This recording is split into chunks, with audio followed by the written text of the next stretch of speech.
नमस्कार, मैं हूं रजनीकांत और आप देख रहे हैं साथ। आप सभी का बहुत बहुत स्वागत है। किस्सा कुर्सी का नालंदा के सातों विधानसभा पे रोमांच काफी तेजी से बढ़ रहा है। सातों विधानसभा की इसलिए मैं बात कर रहा हूं क्योंकि देखिए, इस पूरे चुनावी समय केंद्रीय गृह मंत्री अमित शाह, बीजेपी के राष्ट्रीय अध्यक्ष जेपी नड्डा, खुद मुख्यमंत्री नीतीश कुमार कमान संभाल चुके हैं।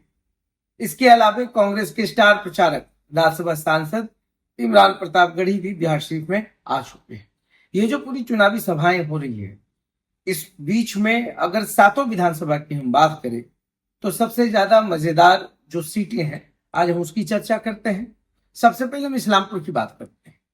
इस्लामपुर में पहली बार नीतीश कुमार ने एक युवा चेहरे पर दांव खेला है। ये युवा चेहरा काफी पढ़ा लिखा युवा चेहरा है। ये युवा चेहरा विदेशों से पढ़ाई कर चुका और इस युवा चेहरे के पीछे खुद एक अक्स है इस्लामपुर के पूर्व विधायक राजीव रंजन का। आपने बिल्कुल सही समझा है, मैं बात कर रहा हूं राजीव रंजन के पुत्र रोहित रंजन का, जो कि इस बार जदयू के उम्मीदवार हैं। तो दूसरी तरफ राजद में काफी दिनों से सक्रियता है, अनुभव है, कद्दावर नेता है राकेश रोशन। राकेश रोशन दूसरी बार राजद से इस बार चुनाव लड़ रहे हैं। इससे पहले उन्होंने चुनाव लड़ा और चुनाव जीता भी। राकेश रोशन पॉलिटिकल फैमिली से हैं, पॉलिटिकल बैकग्राउंड है, अनुभवी हैं, एडवोकेसी कूट कूट कर भरी हुई है, लॉ की पढ़ाई भी उन्होंने किया है। तो सामने रोहित रंजन है, जिनको के पास अभी अनुभव तो नहीं है, बहुत सारे समीकरण, दांव पेच सब कुछ समझना पड़ता है सियासत में। उस सियासत के दांव पेच के बीच में जो सबसे अच्छी बात इस्लामपुर में है, इस बार युवाओं का साथ जो है रोहित रंजन के साथ बहुत बढ़िया है। त्रिकोणीय मुकाबला इसलिए होगा क्योंकि तनुजा खुद जन सुराज की कैंडिडेट है और जो समीकरण है, जो चुनावी दांवपेच है, उसमें उनके पास अनुभव अच्छी खासी है और वो समझती है।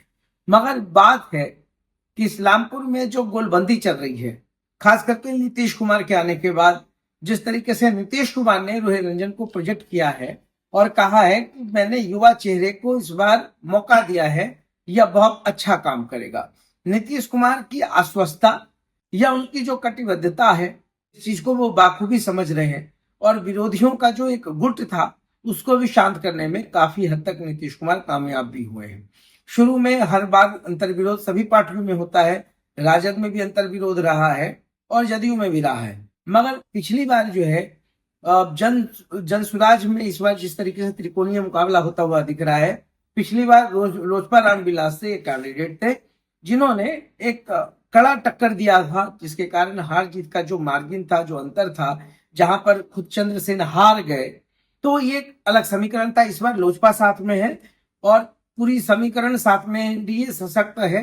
यहाँ पर कैंडिडेटर्स जितने भी हैं, खास करके राजद की बात करें तो मैंने पहले भी कहा कि लॉ की पढ़ाई की है राकेश रोशन। तो दूसरी तरफ देखिए, खुद जो है विदेशों से पढ़ाई कर इंजीनियरिंग की पढ़ाई करने के बाद रोहित रंजन चुनावी मैदान में है। टसल तो है, एक तरफा हम कुछ कह नहीं सकते हैं, मगर रोहित रंजन की जो स्थिति है बहुत अच्छी होती जा रही है। खास करके चुनावी सभा, जिस तरीके से वो काम कर रहे हैं, लोगों से मिल रहे हैं, लोगों को उनकी सादगी भी पसंद आ रही है। युवाओं में एक इस बार का जो एक बदलाव है, जो एक चेहरा देखना चाह रहे थे, युवाओं की बात रख सकते हैं रोहित रंजन, पढ़े लिखे अपनी बात को रख सकते हैं। कॉन्स्टिट्यूंसी में सभी से मुलाकात कर रहे हैं और यह भी कर रहे हैं कि अगर कुछ गलती हो जाए तो उसको माफ करेंगे। मगर चलिए, युवा चेहरा है, सामने में राकेश रोशन है, कद्दावर नेता है, जन सुराज से तनुजा है और जिला परिषद में तो उनका अपना एक काट है। मगर इस बार इस्लामपुर में मजा आएगा, मजा आएगा, क्योंकि मुद्दों की राजनीति हो रही है और युवा सबसे आगे हैं। तो युवाओं के पसंद बनेंगे, क्या कुछ होगा वो देखना दिलचस्प होगा। अगर हम हिंसा की बात करें तो राजद से शक्ति सिंह यादव 12 वोटों से हारे। अब 12 वोट से हारने के बाद शक्ति सिंह यादव फिर बार एक बार चुनावी समर में है। राजद में हो रहा था कि हिंसा में दोनों तरफ से हो रहा था कि एनडीए गठबंधन के जो प्रत्याशी होंगे जदयू से प्रेम मुखिया और दूसरी तरफ शक्ति सिंह यादव, दोनों के टिकट पे काफी संशय, सस्पेंस, गुटबाजी, अंतर्विरोध सब दिख रहा था। मगर सारे चीजों को फिर से बंद करके नीतीश कुमार ने प्रेम मुखिया पर दांव खेला है। दूसरी तरफ शक्ति सिंह यादव, तो एक तो प्रदेश की राजनीति ऊपर से प्रदेश की जवाबदेही, तमाम चीजों के बीच में शक्ति सिंह यादव इस बार चुनावी समर में है। पिछली बार उसपा के प्रत्याशी ने सारे खेल को बिगाड़ दिया था। इस बार प्रेम मुखिया और शक्ति सिंह यादव के बीच में कड़ी टक्कर देखने को मिल रही है। कौन जीतेगा कौन हारेगा ये आने वाला वक्त बताएगा। मगर यहाँ पर देखिए, यादव और खास करके कुर्मी समाज, ये दोनों की बहुलता है, कांटे की टक्कर है। अब शक्ति सिंह यादव की तरफ पलटा जाएगा या प्रेम मुखिया की तरफ जाएगा। मगर एक बात तो तय है कि जो अंतर विरोध था नीतीश कुमार के आने के बाद, वहां पर थोड़ा कम दिख रहा है। तो अब जो भी लड़ाई होगी सीधे सीधे वोट बैंक की लड़ाई होगी। मुद्दों की बात तो किसी भी विधानसभा में नहीं हो रहा है, क्योंकि नीतीश कुमार के काम को, विजन्स को आगे रखा जा रहा है और उसी मुद्दों की लड़ाई है। दूसरी तरफ तेजस्वी यादव के विजन को सामने रखा जा रहा है। नौकरी, रोजगार, ये तमाम बड़े बड़े वादे जो है तेजस्वी यादव ने किए हैं, अब उसको पूरा करना एक बहुत बड़ा चुनौती होगा। तो जो इस बार की चुनावी समीकरण को हम समझ रहे हैं, एक तरफ नीतीश कुमार का वादा है तो दूसरी तरफ तेजस्वी का वादा है। दोनों अपने अपने एजेंडे के तहत जो है लोगों के बीच में है। तो ये स्थानीय जो मुद्दा है वो गायब होता हुआ जरूर दिख रहा है, मगर चेहरा नीतीश कुमार है नालंदा में, तो नालंदा का मतलब नीतीश कुमार है। तो चलिए, ये दो जो है कांटे की टक्कर है यहाँ पर।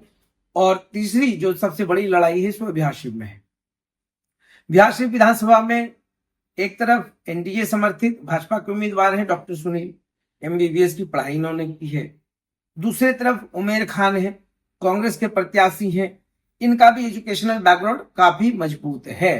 अलीगढ़ यूनिवर्सिटीज के अच्छे प्रोडक्ट्स रहे हैं, गोल्ड मेडलिस्ट रहे हैं, लोगों के बीच में संवाद को अच्छे तरीके से स्थापित कर रहे हैं। चुनावी दौरा तूफानी है, काफी रोमांच बढ़ता जा रहा है। लोगों के साथ संवाद स्थापित करने में काफी सफल होते हुए दिख रहे हैं। उनकी जो स्ट्रेटजी होती है नेशनल पार्टी, मैंने भी पहले भी कहा कि जो बीजेपी या कांग्रेस है, ये दोनों नेशनल पार्टी, इन लोगों की स्ट्रेटजी बहुत ही स्ट्रांग होती है और कैंपेनिंग और तमाम चीजों के लिए बाहर से भी लोग आते हैं। जिस तरीके से बीजेपी गुजरात से लोगों को बुला रही है, उसी प्रकार से कांग्रेस के लिए भी जो उम्मीदवार है उमेर खान, उनके लिए भी एक कड़ा संघर्ष देखने को मिल रहा था। मगर अब चीजें काफी आसान होती हुई दिख रही है। हाँ, टक्कर तो बहुत कांटे की होनी है, क्योंकि ये जो वोट बैंक है, बिहार शिव का समीकरण है, वो सभी को पता है कि यहाँ पर क्या कुछ होगा। पिछली बार की तरह एक अल्पसंख्यक कैंडिडेट के रूप में सिर्फ उमेर खान है। पिछली बार 6 कैंडिडेट्स थे जिसमें वोट का डिवीजन भी हुआ था। तो ये vote bank intact vote bank है। मनोज ताती निर्दलीय हैं, कुंदन निर्दलीय हैं। कुंदन कुमार पहले बजरंग दल के संयोजक रह चुके हैं। कुंदन के साथ युवाओं की टोली है। मनोज ताती अपनी मृदुल जो एक स्वभाव है उसके लिए जाने जाते हैं, हर घर जाते हैं, हर घर जाते हैं और कहते भी हैं सुख दुख का साथी मनोज कुमार ताती। तो अब उनके तरफ भी एक जो निगाह है एनडीए की, वो उधर भी है। तीसरे हैं दिनेश कुमार। अब दिनेश कुमार जनसुराज से हैं। इम्पैक्ट वोट बैंक का क्या होगा नहीं होगा ये देखना दिलचस्प होगा। तो डॉक्टर सुनील के सामने चुनौती बहुत सारे हैं। उमेर खान को क्या फायदा मिलेगा या तो अब चुनाव के बाद पता चलेगा। मगर तूफानी दौरा दोनों का है। डॉक्टर सुनील कुमार, उमेर खान काफी स्ट्रैटेजिकली काम कर रहे हैं, पूरे फील्ड में समीकरण को समझाने की कोशिश कर रहे हैं। नालंदा में भी काफी कांटे की टक्कर है। श्रवण कुमार के सामने कौशलेंद्र कुमार है। श्रवण कुमार जदयू के मंत्री हैं। श्रवण कुमार जदयू के उम्मीदवार हैं। नालंदा कॉन्स्टिट्यूंसी में इस बार उनका मुकाबला जो है कौशलेंद्र कुमार छोटे मुखिया से है। छोटे मुखिया का भी अपना एक समीकरण है, वोट बैंक है, निर्दलीय काफी अच्छा वोट लाते हैं। तो कुल मिलाकर नालंदा में भी कोई राह आसान नहीं है। यहाँ भी जो बातें हो रही थी कि 20 साल 25 साल 30 साल एक विरासत और तमाम चीजें, कौशलेंद्र कुमार छोटे मुखिया भी बहुत सारे पार्टियों में देखिए निर्दलीय भी लड़े हैं, बीजेपी से भी लड़े हैं, समीकरण को वो भी अच्छे से समझते हैं। तो एक मैच्योर्ड राजनीति दोनों तरफ से हो रही है। तो मजा इसलिए आ रहा है क्योंकि प्रत्याशी इस बार जो है कितना कंफ्यूज पब्लिक है या किस तरीके से समझा पाएंगे। पब्लिक के बीच में भी स्पष्ट मैसेज तो चला गया है। अब ये देखना है कि ये रूठों को श्रवण कुमार कैसे मनाते हैं और उन रूठों का फायदा छोटे मुखिया कैसे उठाते हैं। कांग्रेस के उम्मीदवार है। तो ये 3-4 जो विधानसभा है, यहाँ कांटे की टक्कर है। करना एकदम आसान नहीं है कि कौन जीत जाएगा, ये प्रेडिक्शन हम नहीं कर सकते। मगर चुनावी समर में पूरी रणनीति, पूरी राजनीति, नीतीश कुमार की चाणक्य नीति, नीतीश कुमार का चेहरा सब कुछ काउंटर करेगा, सब कुछ देखने को मिलेगा। मस्त एक चुनावी माहौल है। तो देखते रहिए साथ। बहुत बहुत धन्यवाद।